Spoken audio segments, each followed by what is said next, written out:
نیمی خانه از آنی من نیمش از آنی تو برادری برابری برابری یک طرف ما در اصل از روی عرف عادت خانه میراثی پدر از آن فرزند خودی یگان خیلی گپ نیست فهمیدی این افسانه ها کهنه شدگی گوش کن همینجا داستانی هم شکر گفته گرفتن این خیلی افسانه رفته کودکات به نقل میکنی فهمیدی چی میگویی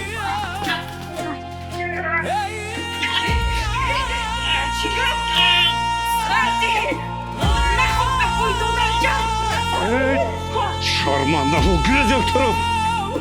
شرم نمیداری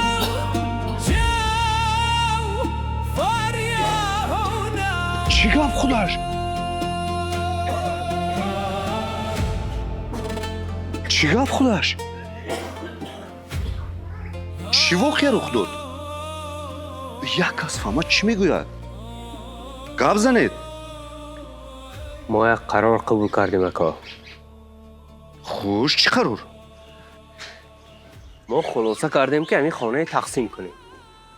از همه اینجا دیوار کرده بیاییم تو از اینجا دروازه کشاگه هم نگفتشت است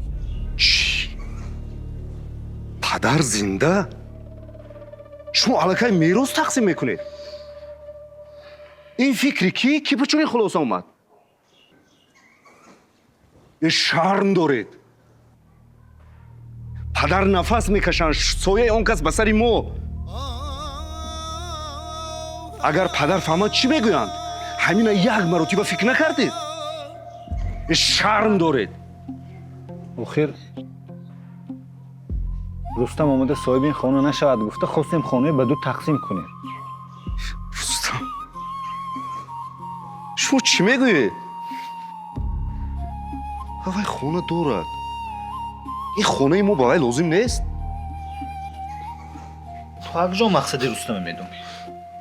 تا همین روز نبود وقتی که پدر بیمار شدن دویده آمد خوش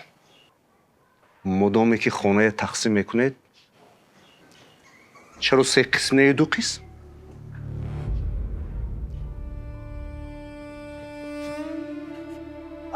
تو در روسی خانه داری کن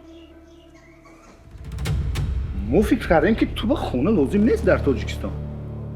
چه خیلی لازم نیست من هم به این خانه حق دارم